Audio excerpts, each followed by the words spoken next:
Chasing the Rainbows with your host, Bernice Quisenberry.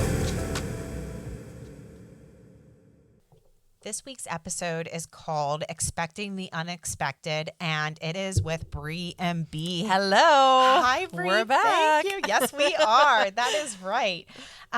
So anybody listening out there, people write in and ask us, how they can support their loved ones, their children. And one of the things for October Pregnancy and Infant Loss Awareness Month, we were doing a different amount of series where last week we talked about like the taboos, things that people say, where we have to look at their intentions and not hear their words. But this week we're actually going to be talking about things that we did not expect that were going to be like heart shattering all over again when we return to public, return in front of people, that people asked us who didn't know we lost our babies, or like different questions that we've been asked before, but now it's just different being a baby loss survivor. Yeah. So we're just going to dive right in. So we are discussing questions and conversations that we didn't realize were going to be difficult. So the one thing was when I returned from leave back to work, some people knew what happened and then other ones didn't because I worked for a pretty large company. So when I returned, people were like, well, how are you doing? How was maternity leave? How's that little bundle of joy of yours? And it was like, ooh, like, we lost our baby, and it just was like, and each time I would start crying, and it was like, it was just really hard. Yeah, that's really hard. And I think, of course, depending on how far along you were and things like that, they just automatically assume that 100%. you had the baby and they're home with you. And that's probably hard for you to hear, but it's also equally as shocking to them, I think. Absolutely. And it's almost like when you return to work, you kind of have to have that question ready in your mind with an answer and a response. Yes. So that it's automatically just comes out of your mouth. You have this like scripted response that's going to come out, because otherwise it's going to catch you off. It's going to catch you off guard regardless. But yes, like that way you have a response ready to go. Yeah. Because I feel like if you don't have a response ready to go, it's going to mess with you every time you hear it, and you're probably going to hear it often. Absolutely. And for me, it was like mostly with like clients, not just like colleagues, but I was going out there for client appointments, meetings and things like that. And they said, oh, how was maternity leave? I heard you were off at work, and how's the bundle? And it was like, whoa. And it would take me back because I did not expect it. I didn't hear, I didn't hear from another survivor to be anticipating this. But people aren't tracking your pregnancy like you're tracking. Absolutely. So they were like, oh, okay, yeah, she was due about now, even though it was 3 months earlier. Yeah. But so it was really, each time was like a sucker punch to the gut. And then all of a sudden I would have that overwhelming feeling again where I honestly like almost, it's like that outer body experience again, all over again. It's just a constant reminder. Yeah. It's like, they're obviously they didn't know, or they wouldn't have said that. Yes, of course.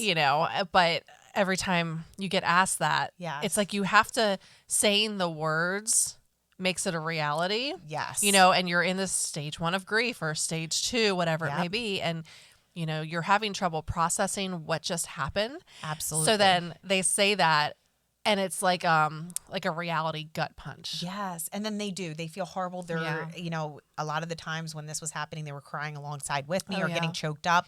But then there was like a lot of follow-up questions that I wasn't expecting. Then like, what happened? And oh my goodness, I'm so sorry. I didn't know what occurred, and then it's like, you have to relive it, and you're still, I'm still trying to figure it all out. And then to have to explain it to someone else. 100 times. Like, what does that mean? Exactly. Because it's not just one person. Yes. It's a bunch of people. Yeah. And it's almost like you want to put a sticky note on your head and just so, or hand people a note like, here, can you read this later? But then it's even more awkward, and you're trying not to isolate yourself. But it's hard to, because not only are you getting the question, but now you're having to tell the story over and over. And again, it's a reality gut punch every time. So no one told me to expect that. So when I returned, I just made the assumption that everybody knew what we went through, and that definitely was not the case. Now realizing. I think that's great advice, to be prepared for that question. Yeah. Because it will happen. Yeah, absolutely. 100%. Yeah. This one. So when I meet new people, of course, you're trying to get to know somebody. I go to networking events. I'm out in public, whatever. They ask you, how many children do you have? And for me, when I meet new people, I do include Brooke in that number. So, right after she passed, I said, I have a son who is, or at the time he was 10 years old. And I have a daughter who is our guardian angel and is no longer here with us. And she would be, 3 months old at this point or whatever, age she would be. And honestly, I got a lot of awkward stares, silence, reactions to people. And then they would just change the subject immediately because they didn't know what to say to it. Right. Yeah. Yeah. So let me ask you, so you have another daughter now. Yes. So do you still say I have a 13-year-old, a almost 2-year-old, and I include Brooke. So You I do. put Brooke in the middle. So I So- say right. so I say Bryson's 13, I say Brooke would be 2.5 and Faye is 1.5. Okay. And I say Brooke, is our guardian angel. And that's what we call her Yeah. because, how do you put it? Right. But then I still do get the awkward stares. Now I'm not as emotional about it as I was at first. And I feel like I was also awkward when I was saying it because I didn't want to get choked up and cry. Yeah. Especially in different networking situations with hundreds of people around. right. Yeah, that's challenging. But I wanted to include her. Like for me, I felt like if I didn't, it was like almost like I was ignoring that I Sure. had her. If that makes any sense. Makes total sense. Just in my head. No, Yeah. it does. I always do you? struggled with this, Yeah. so I don't include Okay. Landon and Emma. And I think a lot of it's because we had 4 early miscarriages as well. So then I have this guilt of, well, if I include Emma and Oh, Landon, I right. should be including the other 4. Oh, right. Do you know what I mean? So I always Yeah. struggled with that. So then that would be 6 babies that we have lost. And Right. like that makes it more challenging. But I think a lot of it too is I don't include them in the numbers. And I think I started not doing that because it was triggering to me. Okay. So every time I would if I did include them, it's just another reminder, and it was hard for me to process those emotions saying it. Like it was Right. challenging. So I didn't include them in the numbers. And I think it was just more for self-protection. Right. And I can see why. Like Yeah. I honestly, once you were explaining it, Brie, I was like, oh, that makes complete sense. Yeah. I know. So it's like 2 different points of views Yeah. here, that like for me, It's it not was that I like, didn't want to. Like I Right, definitely right. want to, but Of course, because you talk about them all the Yes, time. we- You share your yes. story. I do, but I think it's just self-preservation. Like I just Yes. didn't want to, Yeah. give another reason to get emotional and Oh, I you know, know, expose just ourselves. expose like, is what we feel ourselves. like. Absolutely. Yeah. Yeah. And for me, I was just like, I don't know why.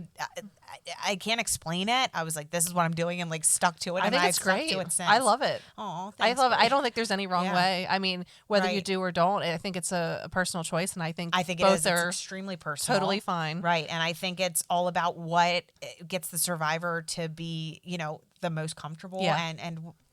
and trying different things, like you can always try different, ways to explain it or whatever and see what works best for you. One, I think there's different ways to, like, by not including them in the numbers, like there's other ways to remember them and honor them and course. stuff. So like, Oh, yeah. one of the ways, music, right? So Oh, yeah. And actually that segues us into that, right? So like music and songs. Yeah. Right? yeah, Yeah. there wasn't really, so and this song isn't 100% about infant and baby loss, but the song by Sam Smith, Lay Me Down, Yes. if you listen to the lyrics really speak to the loss and the deep heartache of losing somebody. So like some of the lyrics, yes, I do believe that one day I will be there where you are, right there next to you. And it's hard. The days just seem so dark. The moon and the stars are nothing without you. And it goes on just saying, like, wanting to lay beside them and make sure they're all right. I'll take care of you. I don't want to be here if I can't be with you tonight. So, like, I know it's more of like a Yes. love song, but if you break the lyrics down, Yep. it reminds me of Emma and Landon every time. Oh, Brie, it's so beautiful. Yeah, I love that. Oh, I do too. Yeah, like, and there was significance in songs and music for me. Like with, I had a playlist that I would listen to right after we lost Brooke, and I would listen to it on repeat. It was a couple songs. I still can't listen to it to this day. Actually, I tried to find it on my phone, and I feel like I probably blocked it because I don't want to listen to it when I'm in the car driving or just pop up because then I get choked up again. Yeah. But then there's also a few songs like Susan Boyle's "Amazing Grace" and also oh gosh, I'm blanking right now. You Are You're My My Sunshine. Sunshine. Yes, I Yeah. cannot listen or sing those songs to this day, just because that does remind me of her. And then about a year later, I think it was, Taylor Swift's album Midnights came out, and she has a song on there called Bigger Than the Whole Sky. And that song, so a year later, you know, should be pretty like feeling good in my I don't know why, but that song resonated with me, and I needed to play it on repeat and scream at the top of my lungs, almost like out walking, doing laundry, just like really get it out. And I was crying doing it, and it was like this sense of comfort, relief, and pain, Yeah. all wrapped all into at the one. same time. Yeah, and Yeah. that song just resonated. Well, and I I have no think that idea speaks why. to like even a year later you talk Yeah. about that speaks to the whole there's no timeline on grief Yeah. because a year later, you know, as you stated, Yes. you thought you'd be okay and Yeah. but there you are having that moment and it's I think listening to stuff like that, these songs that remind you and I'm 8 and 10 years out. Right. And I hear this song, you know, Oh, Lay Me Down yes. and every time I just bawl because Right. it's just I picture that day of holding them Oh yeah. and like their skin against my skin and what that felt like and how I would give anything to like lay down beside them again. And, you know, so I think yes. I feel like songs can are really powerful Yes. and can help to memorialize your Yes. children in, you know, ways that yes. can be beautiful and therapeutic and, you know. and really talk to you, like in ways that I couldn't put words in or things that I couldn't say. It was like these songs just like, yes, they yeah. were exactly what I was speaking looking what for. you were Yes. what you can't say. You Yes. can't find the words to say. Music is great therapy. Yeah, It really is. 100%. And like me singing and belting it out. And honestly, sometimes I would even dance. And I know that sounds, weird. Like I wasn't happily dancing, but I was like Right. dancing around to get like energy out and Yeah. almost just like really like feeling the music. Yep, I love that. And that was what, and I it love helped that. me. Absolutely. Something else that I didn't think about until, becoming part of this community was dates. Yeah. Oh, birthdays, anniversaries, due dates, holidays, Mother's Day, Father's Day, vacations, back to school pictures, first day of school, National Sunday, and National Daughter Day. Yeah. All didn't know how they were going to hit me. Yes. Like, oh my goodness. And I mean, the first year, unexpected, of course. Yep. Just let the days happen how they did. Didn't make any plans those days. And yeah, they all hit me. And even my birthday that year. I mean, Because you want them there celebrating Yes. with you. Their absence just, Yes. you feel it on those days. You feel it every day, but I think you feel it more on Yes. those days, especially like Mother's Day. Yes. And for me, I should say the due dates. Due dates Yes. and birth dates are huge. They're just days that I'm just in a funk. Right. Like, it's Right. those days definitely hit me harder. Right. And I think every year it is different, but Yeah. it is. You do feel the absence. And honestly, I almost felt like the second year, because I was almost expecting it the first year. And then the second year, man, it really did take me. to Well, my I think knees. because you Ugh. kind of have this sense of, oh, I'm going to be okay by then. Yes. And you're not. You're like not, yeah. I'm here to tell you 8 and 10 years later, Yeah. they still hit me hard. Yeah. Those dates, they're just reminders. Yeah. And the birth dates. I mean, that's really what. Yeah. Yeah. Her birthday and then her anniversary. It's like boom, boom. And Yeah, whew, yeah. I know it. Yeah. It's hard. It really is. And it just also reminds me too how everything is different. Like we're not celebrating the holidays like we thought. And we talked about this in our last episode, where it is that silhouette of a child that you're envisioning with your interacting with your other children, interacting with your nieces and nephews, or interacting with your family and just seeing them. And it's like, picturing what they would be like, who they would be, like what, like personality, what would they be into, like all of that stuff. I think what about they would that a sound lot. Like. Yeah. Yeah, like their personality and stuff. What would they? Yes. What would not just what they look like, but like Right. how would they act? What would they be into Barbies? Would they be into like Right. because we have 2 girls, so we don't have a boy, and I always wonder what would a boy version look like of yeah. us, and Yeah. so that's I know. challenging. It is. It really is. So, yeah. It's just like, you get further away from your baby and making those memories with them and having them included, and it's tough. Yeah. Yeah. So the only things that we're left with are like our treasured items. Yeah. Right. So this brings us to the next topic. Like, I don't know, Bree, what you have as your treasure We items? have a so for Emma and Landon, we have a box that we keep in our closet. It's got ultrasound pictures in it. It's got baby blanket that they were wrapped in. Yeah. Little booties, Yeah. pregnancy tests, So anything related to that pregnancy and when they were born is all in that box. And I don't, it's up in my closet, not because I'm trying to like Hide them. right? But Right. because I have to be in a certain mood to look through that box, and it might be once a year, maybe twice. It's just, oh man, that's hard. It's like I want to do it more often, but I know it's going to drain me. And not that they're not worth it, not worth going through, but like I have to be in a certain mood to look through those items. I'm the same way you are. Just putting it out there. Like so we have a wooden chest, and inside that chest, like we have like all these different things, like different blankets from the hospital. And with Brooke, being in the NICU for 5.5 weeks, we have like a bunch of things from there, like different books, different journals I was doing while she was in the NICU. Like you said, ultrasound pictures, pregnancy tests. We have all that in there too. Yep. And then I also have my cuddle cubs in there, and they were the weighted bears that I carried around because my arms ached so bad after Brooke passed, like of not having her in that absence. Yeah. Which was beautiful that we had those cuddle cubs, but I view them as a treasured item now. Like I put them away so our dog wouldn't chew them, and keep them in her box. But I'm the same way you are. Like I maybe open the box once, if that twice a year, but it's because I don't, and I haven't seen her pictures that we got taken the day she passed, since we got them back from the hospital, because I Really? cannot bring myself to look at them. However, though, her pictures that I do have on my phone from when she was alive, come up in random, because I have it set to random, which is a positive and a negative thing, because when Yeah. they pop up and I don't expect it, it's like Hits you boom, like a ton of bricks. right there. Like Yeah. I was just sharing with Bree before we got on the podcast, I was emotional this morning because it was like it popped up, and then I started having all these overwhelming feelings again. And it was a picture of her where she was like smiling, and it was just, oh my goodness, it just took me right back there, and 2.5 years out, and I don't know how it's going to hit me when it does. And I haven't had a good cry about Brooke for probably a couple weeks, besides like in our daily support groups. Sure. Where like I get choked up when I hear other survivors sharing their stories, because Yeah, that it reminds sympathy, you, yep. yes, and compassion, but not directly like it did today. Yeah. It just, I don't know why. Well, and that's random. I mean, that's Right. the random grief that Right. happens still, and it's totally normal. And Right. and like I told you earlier, like don't feel bad about it. It's just one of those Right. things that it's Right. gonna be lifelong. Yeah. You're gonna have these random days. Like Yeah. with me being so far out from our losses, I still have those days, Yeah. and something will trigger it, whether it's a picture, Right, or right. a song, or Right. whatever it may be. And Oh, I know. Like when we were listening to Lay Me Down. Oh my Yeah. goodness, that just I got know. me. I know.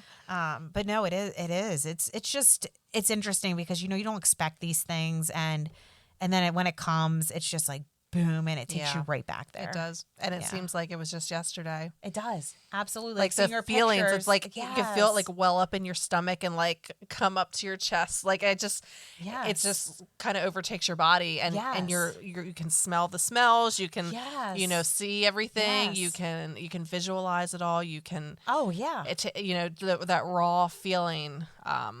And I remember taking that picture of her. Like I Yeah. remembered everything about it. Like it was real again. Like Yep. I was right back there in that room Yep.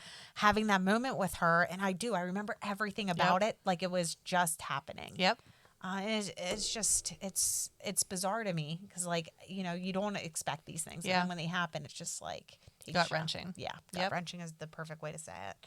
And then this also too, something that gets me really upset is how people react to survivors when they do different things. So we're only left with these sacred items, right? That we've gotten, like the blankets, pictures, those kind of things, if we're lucky, right? Yeah, and we cling tight to them because We that's do. all we have. We do. And they're in safe spaces. And they're very important. Yes, very important because that is all we have. And so when people survivors share on social media, their pictures of their baby that are done in the hospital, I find it beautiful because that is the only thing. And they want to introduce their baby to the world. They want everyone to know that their baby was alive, their baby was born. And they need that support at that time, right? And that's what they're searching for. But to see the comments that are made about people sharing those pictures is ridiculous. Yeah, and we touched on this a little bit last week, and how we both shared pictures of our Right. babies after they passed, and it's a It is. It's a way to introduce Yes. your child because they did exist. They Exactly. were your child, and Yes. you want to, and it's a way of grieving too. Yes. And I feel like we need to be respectful Yes. of the decisions that the parents make if that's what they choose to do. 100%. If that's what they need in that moment, and that's important to them, which it was to me. Keep your mouth shut if you don't like it. Like, Yeah, you just keep scrolling. Keep scrolling. I mean, we have to be so respectful, and they're in such a state of hurt. Yes. And the last thing they want to hear is, "Why did you post that?" Or this. Yes. Why? This is so morbid. Oh Why my would you do gosh. this? And honestly, those parents before they did that, they obsessed about it. Trust me, because Oh, I yes. did. Oh, I did And too. I had to make the perfect post because it was Yes. going to be for our perfect baby that we Yes. don't have anymore. And it was like you just wanted to memorialize them in the most perfect way. Yep. And for then someone to get on there Yeah. and say things, it's like, did you have to go out of your way to do that? Right. Was that necessary? kind? Was that? Yeah. Yeah. And I'm sorry that you didn't have to go through this and that you aren't just left with your pictures of your baby, because like that's usually the people, Yeah. and it's like, don't make those I comments. say to my children all the time, I said, if it's not true and it's not kind, you don't say it. Yes. We need to tell adults that too, Yes. because I feel like Yes. we This is just one of those instances. Yes. And I'm not saying, a lot of people are very comforting and supportive out there and, Absolutely. and are so sweet. But then there is that one or two people comment. It's like, you know what? Just defriend me. Like, Yeah. unfriend me. We're good. Like, I don't need you kick to them make while a they're comment. down. I mean, that's what it Yeah. feels like, Yes. like Yes. you're already grieving. You're already And you're struggling with that exposing decision. yourself. You're 100% Yes. exposing yourself. And And then, you're being vulnerable. yep. And then they're going to And kick then you you're while going to down. isolate that person and make them feel even more alone, not validate their Yep. feelings. And Question all of a sudden, everything. Maybe I should fall take this into a down. hole, Yep. And then they will take it down. Because for Yep. me, I did take a couple things down. And it was because of those reasons that I Yeah. felt like it was very Aw. unsupportive. And it's sad. I'm And you're in sorry. a state, Yeah. like in that part where you don't want to isolate yourself more. So you don't want to defriend somebody. But it's like, in that moment, I was not in the wrong. You know what Yeah, I mean? sure. But you think you are. Yeah, absolutely. Because you're in survival mode. You are. You 100%. Yeah. So, and something else, a treasured item, and it took me 2 years, 2 Mother's Days to finally, after not having Brooke, to finally decide on a necklace. And I got her footprints put onto a necklace. And that is something that I cherish. I wear every day. I don't take it off. Yeah. I mean, I wear it You with other always have it necklaces. on. I always Yeah, I see do. it. I'm actually playing with it right now. Like, it is a sense of comfort for me. And just to see her, footprints, because it's closest to my heart, like always there. Yeah. But that is a treasured item. I have a necklace as well, and it Yeah. has like an angel wing, Aw. and it says my heart, or what does it say? Something about my heart wasn't ready or something like Oh, that. yeah. And then it's got 2 bars with it, and each have Emma and Landon's names on it, with little footprints, and then it has their birth date. Yeah. So I wear Aw, that all the that's time so too. Beautiful. Yeah, Yeah. Brie. Absolutely. So And then anything they you can are- do to, yeah. and that's just another great way to memorialize them and to, always be thinking about them as having an item like that. Right. I love that. Yeah, and that kind of takes us to like carrying on their legacy. Yeah. We have a few. So Christmas was a big holiday in our house. We love Christmas. We set up multiple Christmas trees. Once we lost Brooke, I lost a little bit of my mojo with Yeah. Christmas. Understandable. Yeah. And we'll see what this year brings. Yeah. But people, because of how much we were Christmas enthusiasts up until that point, people got us Christmas ornaments with her name on it and her deets and everything. So we have a bunch of those ornaments, which was nice because it made it decorating our tree a little easier because then we could put her on there. Like it love was like, that. okay, they came. Okay, we Ooh, got I to put should- them up. Yeah, you just gave me that idea. I need to get an ornament or something with Yes. the baby's names on it. And it is a beautiful thing. Like Yeah, we that's really so great. appreciate those ornaments.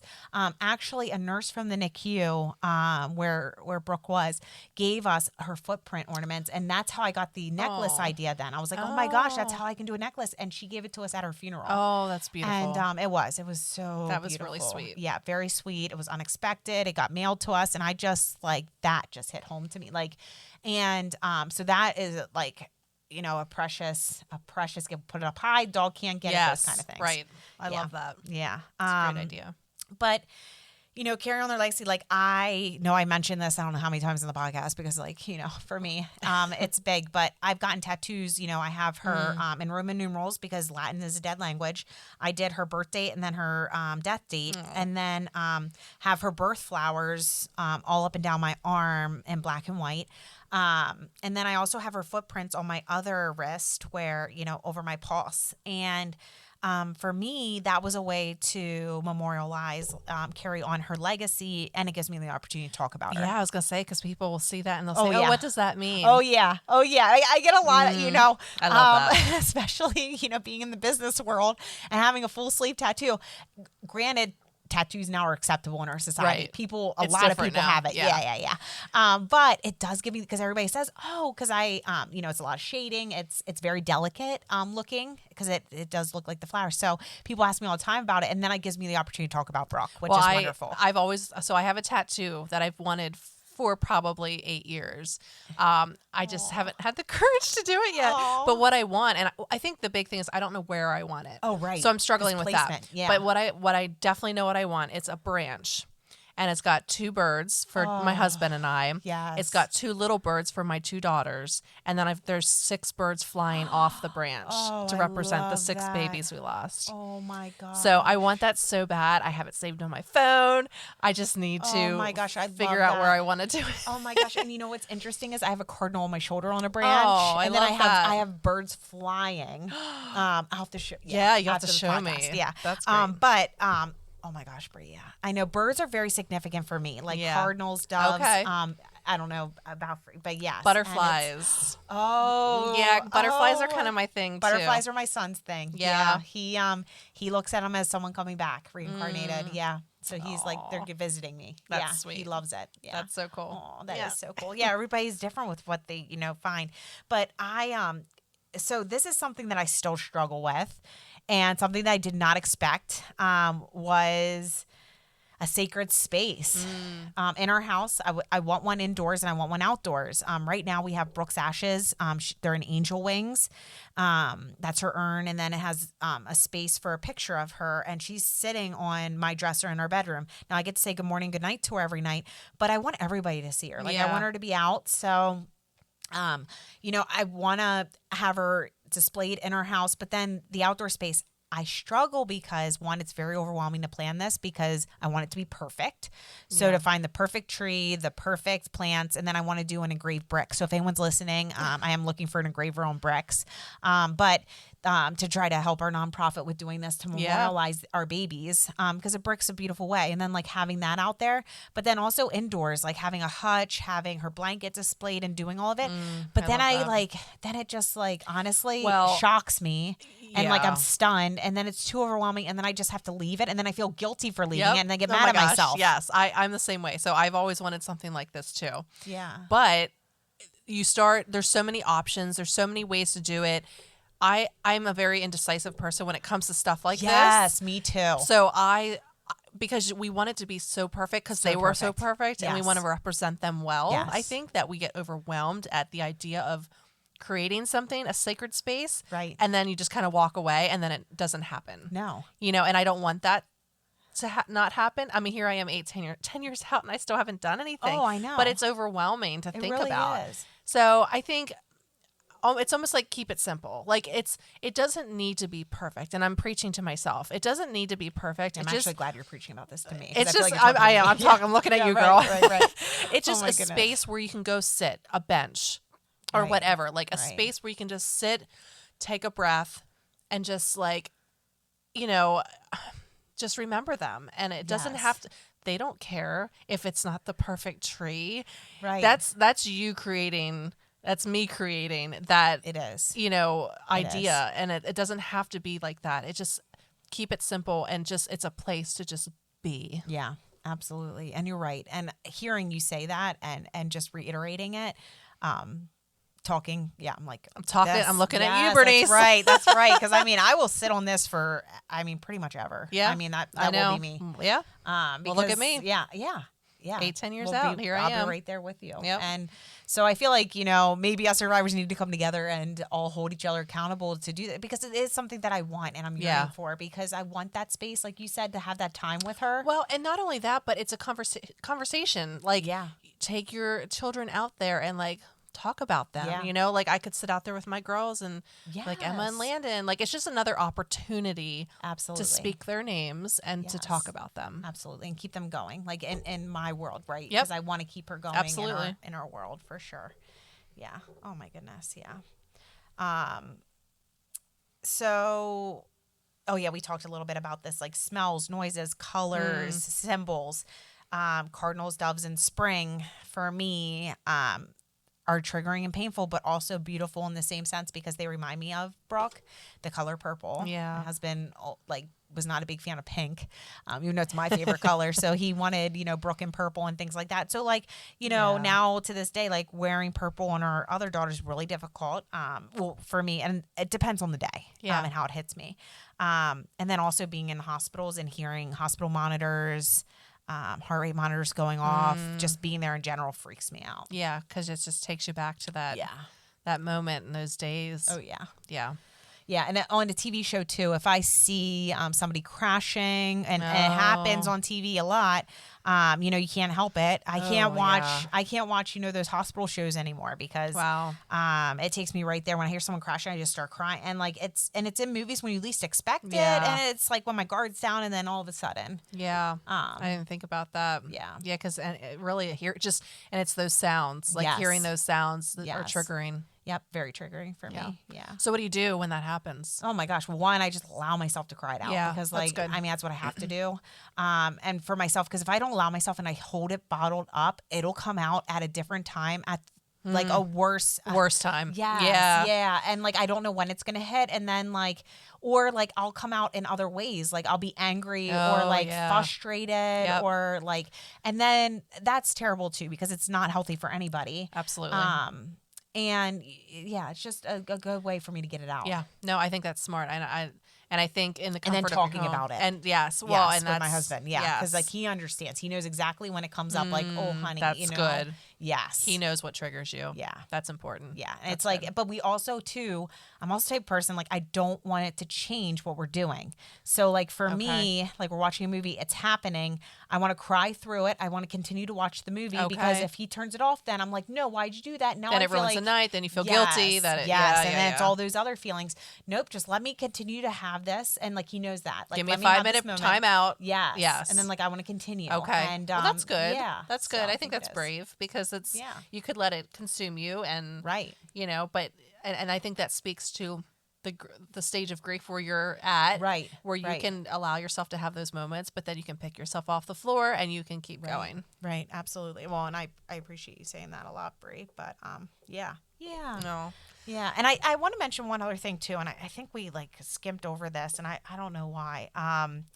But another way that I stay connected to Brooke is I journal to her. Oh, I love that. Yes. Yeah. And at first my journaling was almost apologizing for not being able to keep her safe inside of me, in my womb. Yeah. And then also not being able to keep her here on earth with us. I couldn't do more for her. Well, because as her a mother. mom, yes. you feel like you should have, protect them and keep them Yes. safe. Yep. I struggle with that too. Absolutely. So it gave me that opportunity to do that, but then writing to her and writing letters to her and almost including her in the memories that we're making and things like that. So it kind of gave me that way. I think that's great. Yeah. Yeah, I think it's a good way to express what you're feeling. Right. Get it out on paper. Yes. But then also letters to her. Yes. It's a way of still communicating. Yep. Yeah. I think it's beautiful. And holding on. Yeah. Yep, absolutely. I like that. Yeah. Yeah. So just wanted to mention that quick, but that takes us to the end of our segment. I can't believe we got through without crying. And, oh my goodness. But that's a miracle in and of itself. Yes, it was, especially, gearing up for this episode, what was happening behind the scenes. But, just grateful for all you listeners out there. We appreciate you tuning in. Please follow us and subscribe to our podcast to help us reach more survivors. So the more followers we get, the more listeners we get every week, the more survivors we'll be able to hit, because then we'll start to come up for different things, which is wonderful because we want people to find us. We don't want anyone suffering in silence or, feeling that isolated and alone feeling, because we are here talking about, life after our death of our babies. Yeah. So we are always with you, fertility loss, pregnancy loss, and baby loss survivors. Until next time. Thanks for listening. Thank you.